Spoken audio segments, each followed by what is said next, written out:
नमस्कार. आपल्या स्टुडिओमध्ये आता आपल्याला जे लाभलेले आहेत ते प्रोफेसर डॉक्टर रणजित भोगल. त्यांचं मी पहिल्यांदा स्वागत करतो मनशक्तीच्या स्टुडिओमध्ये. भोगल सरांचा जर परिचय करून द्यायचा झाला तर आपल्या जवळची जी कैवल्यधाम ही जी संस्था आहे त्याच्यामध्ये जॉईंट रिसर्च डायरेक्टर म्हणून ते आहेत. विशेषतः त्यांचं एक वैशिष्ट्य असं की चायनामध्ये अनेक स्टुडंट्सना त्यांनी याच्याबद्दलचं ट्रेनिंग देत आहेत. टीचर्स ट्रेनिंग प्रोग्राम आहे आणि त्या योगिक प्रॅक्टिसेस बद्दल आणि विशेषतः धारणा आणि ध्यान ह्या विषयाबद्दलचं की ज्याचा त्यांच्या स्वास्थ्यावरती, स्टुडंटच्या स्वास्थ्यावरती त्याचा अतिशय उत्तम असा परिणाम होत असतो. तर ते शिकवण्याचं काम, शिक्षकांना शिकवण्याचं काम भोगल सर करतात. त्यांची PhD आहे ध्यानाच्या एका विशिष्ट पद्धतीवरती. तर आपण त्यांच्याशी थोड्याशा गप्पा मारणार आहोत. टू बी पॅरेंट्स जे कोणी आहेत, कन्सिव्ह केलेले असतील किंवा बिफोर कन्सेप्शन, आफ्टर कन्सेप्शन किंवा जे पॅरेंट्स आहेत, तर त्यांनी ध्यानाचा सराव करावा का आणि त्याचा उपयोग त्यांच्या आयुष्यामध्ये या तिन्ही फेजेसमध्ये, बिफोर कन्सेप्शन, आफ्टर कन्सेप्शन आणि पॅरेंटिंगच्या स्टेजमध्ये, तर तिथे त्यांना कसा होऊ शकतो किंवा काय त्याचा उपयोग आहे? ध्यानाचा थेट परिणाम सूक्ष्म शरीरावर होत असतो आणि सूक्ष्म शरीर आपण पारंगत केलं तर आपण कारण शरीराकडे वळत असतो आणि कारण शरीराला आपण पारंगत केला तर तत्परम पुरुष ख्यातेर गुण वैतृष्णम, म्हणजे आपण सर्व प्रकारचे जे आकर्षणे असतात किंवा ज्या आपल्याला आकर्षित करतात, ज्या गोष्टी असतात त्याच्याकडे वैतृष्ण्य म्हणजे हेट्रेड नव्हे, घृणा नव्हे, याच्यामध्ये फरक आहे. ते आपण सेन्सिटिव्ह असतो, त्याचा आपण आस्वाद घेऊ शकतो, पण त्याचा कधीच आहारी जाऊ शकत नाही. अच्छा. आणि मग अलिप्त राहून तुम्ही कुठलीही गोष्ट अनुभवू शकता आणि जास्त चांगल्या प्रकारे आपण त्याचा आस्वाद घेऊ शकतो, असा त्याचा माझा अर्थभाव आहे. पण एक मध्येच थांबवतो सर, की सूक्ष्म शरीर आणि कारण शरीर असं तुम्ही दोन शब्द वापरले. तर आमच्या सामान्य व्यक्तीला तुम्ही त्याचा अर्थ नक्की काय म्हणजे? सूक्ष्म शरीर म्हणजे 5 प्राण, 5 ज्ञानेंद्रिये आणि 5 तन्मात्रास, म्हणजे शब्द, स्पर्श, रूप, रस, गंध आणि मन आणि बुद्धी याचा समुच्चय जो आहे 17 या गोष्टींचा, त्याला सूक्ष्म शरीर असं नाव आहे. आणि स्थूल शरीर, सूक्ष्म शरीर आणि कारण शरीर याने आपला व्यक्तिमत्व बनलेलं आहे असं योगशास्त्र सांगतं. पण असा जो प्रकार आहे तो मानसशास्त्रामध्ये अजूनही की construction of personality, what it is they do not know. पण फक्त आपल्या ऋषीमुनींनी त्याचा पुष्कळ उहापोह केलेला आहे, त्याच्यावर विचार केलेला आहे. तर 3 स्थूल शरीर, सूक्ष्म शरीर आणि कारण शरीर. आणि त्याच्यानंतर मात्र आपण पुढे जात असतो. म्हणजे तेव्हा शक्यता निर्माण होते की कोणीतरी विवेकानंद जन्माला येईल, शिवाजी महाराज जन्माला येतील किंवा अशा प्रकारचे जे विभूती असतात त्याने ते सहज काही आलेले नाही आहेत. त्यांच्या साधना, त्यांच्या माऊलींच्या साधना होत्या, त्याच्यामध्ये त्यांच्या स्वतःच्या होत्या आणि ते करण्यासाठी सूक्ष्म शरीराची साधना करणे फारच आवश्यक आहे. पण त्याच्यानंतर आपण कारण शरीर आणि त्याच्याही पलीकडे म्हणजे आपण पूर्णत्वाकडे जात असतो. याच देही याचे डोळा, जर आपण बोलतो ना त्या प्रकारे. वा. तर ह्याच्यामध्ये म्हणजे ज्याला आपण म्हणतो की सामान्य माणसांनी ध्यान का करायला पाहिजे, ज्याला आता काही संबंध नाही, ज्याने कधी ध्यान केलेलं नाही किंवा त्याचं काही हे नाही, ध्यानाला बसलं की असं बरेच जण सांगतात. म्हणजे मी अनुभवतो, लोक म्हणतात की मी आयुष्यात कधी ध्यान केलंय का, तर बरेच जण म्हणतात नाही आम्ही कधीच केलेलं नाही. किंवा मग कधी म्हणजे ध्यान करायला काही जणांचा अनुभव असतो की ध्यानाला बसलं की अनेक विचार येतात, खूप उलट डोळे बंद केले जास्त त्रास होतो.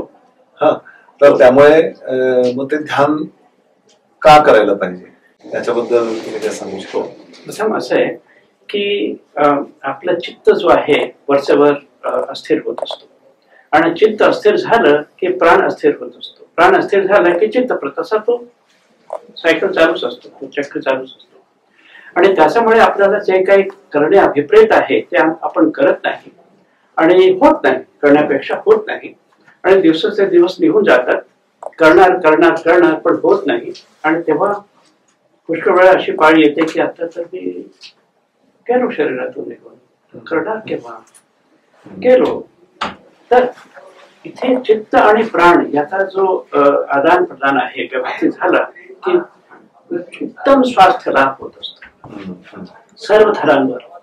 आणि दुसरं असं आहे की ध्यान म्हणजे फारच जास्त बिकट आहे असं काही नाहीये. याच्यामध्ये दोन गोष्टी असतात.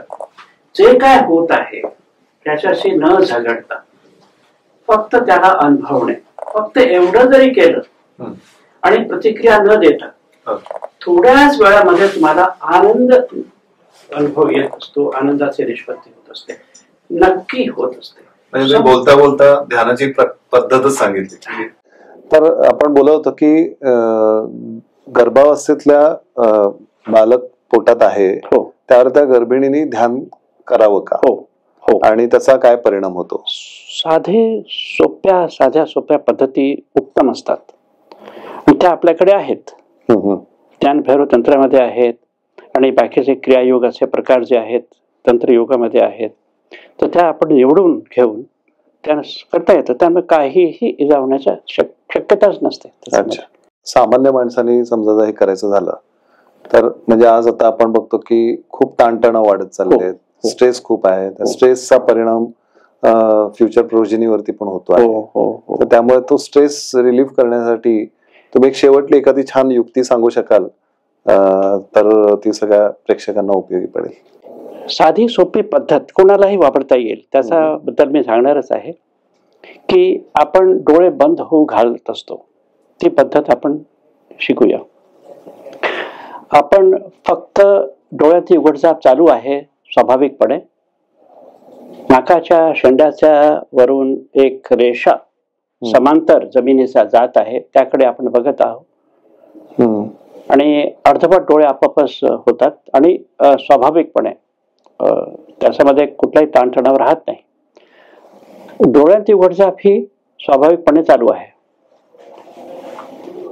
काही वेळेला 2 सेकंदानंतर डोळे बंद होतात, उघडतात, काही वेळेला 4 सेकंदानंतर, काही वेळेला 10, काही वेळेला 5, काही वेळेला प्रत्येक सेकंदाला, म्हणजे सामान्यपणे.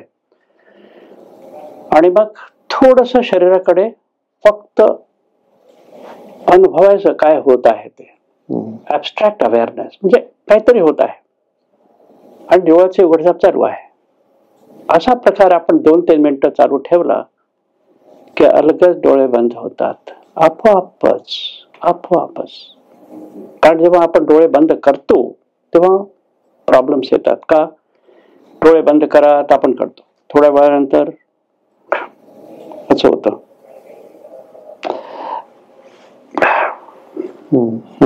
तर ते न होण्यासाठी असं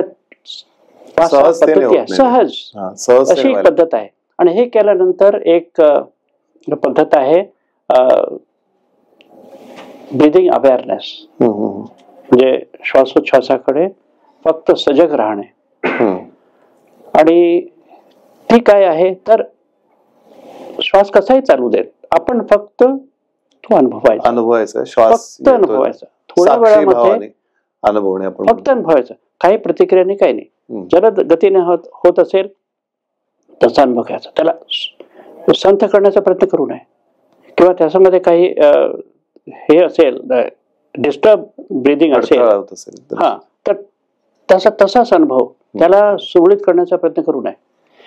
असं असताना थोड्या वेळामध्ये श्वास तुमचा शांत होतो, संत होतोच, पण त्या जोडीला अनुभव त्याच्यामध्ये येत असतो, विशेष अनुभव. आणि त्याच्यानंतर मात्र आपण पाठीवर उताने पडतो. सोपं, संपूर्ण शरीराकडे लक्ष द्यायचं. सुरुवातीला आपण एक अवयव असं घेऊ शकतो, म्हणजे पार्ट अँड होल्ड मेथड. आधी हे घेतलं, मग हे घेतलं, मग दोन्ही घेतले, असा हा भाग घेतला, मग तिन्ही घेतले, म्हणजे आपण एखादा कडवं कवितेचा असेल कसं वाचत एक होतो, पुन्हा पुन्हा करतो. म्हणजे पहिली ओळ मग दुसरी ओळ, मग पहिली आणि दुसरी एक साथ, मग तिसरी फक्त, मग पहिली दुसरी तिसरी एक साथ, मग चौथी फक्त. तसंच इथे करायचं आणि शेवटी मग संपूर्ण शरीर, तो जो अवेअरनेस, फक्त अवेअरनेस. तिथे खरी गंमत असते. आत्म अवचेतन मनाच्या याच्यामध्ये, अचेतन मनाच्या आत जे काही अडगळ असते ती बाहेर निघू पाहते. कारण मन कुठे आहे तर फक्त इथे नसतो. जिथे जिथे प्राण आहे तिथे मन आहे. लोक ते खोटं खोटं असं बोलतात, एव्हरीथिंग इज इन माइंड, जणू काय माइंड इथे आहे. नाही आहे. जिथे जिथे प्राण आहे तिथे तिथे मन आहे. तर इथेही पुष्कळच्या भावना असतात. शरीरामध्ये जे पुष्कळचे हे असतात, आपले स्नायू असतात, टेंडन्स, जॉईंट्स असतात, तिथे सुद्धा पुष्कळ वेळेला आपले जे भावना असतात तिथे रोवलेल्या असतात, त्या बाहेर निघतात. त्यामुळे सुरुवातीला त्रास होतो. चालू ठेवा, चालू ठेवा, चालू ठेवा. मग थोड्या वेळानंतर ॲब्स्ट्रॅक्ट अवेअरनेस, सूक्ष्म विषत्तम चालिंग पर्यवसानम, तसं पातंजली योगसूत्रामध्ये आहे. थोड्या वेळामध्ये काय घडत आहे ते मला सुद्धा कळत नाही. म्हणजे सूक्ष्म विषत्तम च अलिंग, म्हणून मला ओळखता येत नाहीये. हा जो टर्निंग पॉइंट असतो ध्यानाचा, त्याच्यानंतर ध्यान होतं. तर जोपर्यंत आपण कमिटेड असतो, काही स्टँड घेत असतो, त्या ध्यान होणार नाही. तर तिथे ध्यान करतोय हे पण विसरायला पाहिजे. नाही ते म्हणजे ध्यान करतोय म्हणलं की त्याच्यात अडकलो. आणि मग तिथे आपण फक्त अनुभव चालू ठेवायचा, चालू ठेवायचा. आणि मग एक वेळ अशी येते संपूर्ण शरीरामध्ये काही भाव आहेत, पण काय आहेत ते कळायला मार्ग नाही. काहीतरी आहे, काहीतरी आहे, त्याला चालू ठेवा. आणि मग मग एकदम आनंद कुठं तरी छान वाटणे हा प्रकार येत असतो. त्याचमध्ये राहायचं थोडा वेळ. म्हणजे काय, संपूर्ण शरीराकडे लक्ष चालू ठेवायचं. आणि थोड्या वेळानंतर त्रास होईल, पण त्याला जुमानायचा नाही, अनुभवायचं, प्रतिक्रिया न देता. मग त्याच्यानंतर तो निघून जाईल आणि छान वाटेल. तो छान वाटणे हा जो प्रकार आहे त्याला चालू ठेवा. 2 मिनिटं, 3 मिनिटं, 4 मिनिटं, झालं. वा, छान सोपी युक्ती सरांनी सांगितली. तर पुन्हा एकदा कधीतरी नक्कीच योग येईल पुन्हा एकदा बोलण्याचा, भेटण्याचा. तर तुम्ही या स्टुडिओमध्ये आलात त्याच्याबद्दल धन्यवाद आणि कृतज्ञता.